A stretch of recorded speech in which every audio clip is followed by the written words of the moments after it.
Hi hello friends, ನಮಸ್ತೆ. ಇದು ಮಂಗಳವಾರದ mini log. ಅಮ್ಮನ್ನ ಬಸ್ ಹತ್ಸೋಣ ಅಂತ ಬಸ್ ಸ್ಟ್ಯಾಂಡಿಗೆ ಕರ್ಕೊಂಬಂದೆ. ಇನ್ನೂ ಬಸ್ ಬಂದಿಲ್ಲ, ನೋಡ್ತಾ ಇದ್ವಿ. ಬಸ್ ಸ್ಟ್ಯಾಂಡ್ಗೆ ಹೋಗಿ 5 ನಿಮಿಷ ವೆಯ್ಟ್ ಮಾಡಿದ್ಮೇಲೆ ಬಸ್ ಬಂತು. ಹೊಸದುರ್ಗ ಬಸ್ಸಿಗೆ ಅಮ್ಮ ಹತ್ಕೊಂಡು ಬಾಯ್ ಅಂತ ಹೇಳಿ ಹೊರಡ್ತು ಅಮ್ಮ. ಅಮ್ಮನ ಬಸ್ ಹಸಿ ನಾನು ಪೆಟ್ರೋಲ್ ಹಾಕ್ಸೋಕೆ ಹೊರಟೆ. ಪೂಜೆನೂ ಬಂದು ವಾರಕ್ಕೆ ದೇವಸ್ಥಾನಕ್ಕೆ ಹೋಗೋಣ, ಇವಾಗ ಆಷಾಢ ಮಾಸ ಅಂದರು. ಹಾಗಾಗಿ ದೇವಸ್ಥಾನಕ್ಕೆ ಹೊರಟ್ವಿ. ಗುಬ್ಬಿಯಿಂದ 10 ಕಿಲೋಮೀಟ್ರ್ ಹೋದರೆ ಅಲ್ಲಿ ಮದನಘಟ್ಟ ಅಂತ ಇದೆ.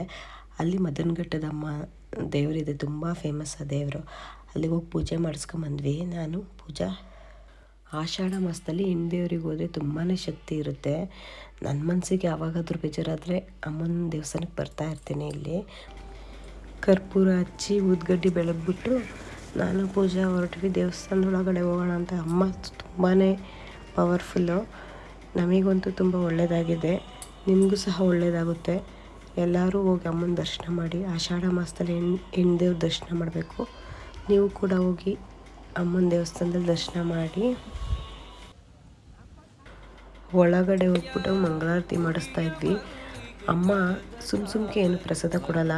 ನಾವೇನಾದರೂ ನಮ್ಮ ಕೆಲಸ ಆಗುತ್ತೆ ಅಂದರೆ ಮಾತ್ರ ಬಲಗಡೆಯಿಂದ ಪ್ರಸಾದ ಕೊಡ್ತಾಳೆ, ಇಲ್ಲಾಂದರೆ ಯಾವುದೇ ಕಾರಣಕ್ಕೂ ಪೂಜೆ ಎಲ್ಲ ಮುಗಿಸ್ಕೊಂಡು ಮತ್ತೆ ರಿಟರ್ನ್ ಗುಬ್ಬಿ ಕಡೆ ಬಂದ್ವಿ.